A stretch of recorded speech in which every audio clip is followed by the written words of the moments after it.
నేను 84 కొట్టి అవుట్ అయిపోయాను. మొత్తం టీం అవుట్ అయిపోయింది 357 రన్స్ కి.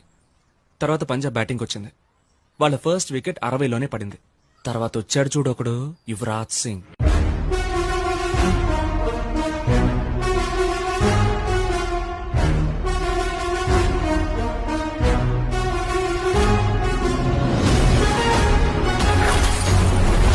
రెండో రోజు ఆట అయ్యేసరికి score 108 for 1.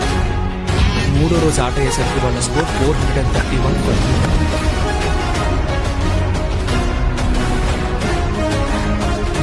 Punjab total score 830. Yuvraj Singh score మాత్రం 358.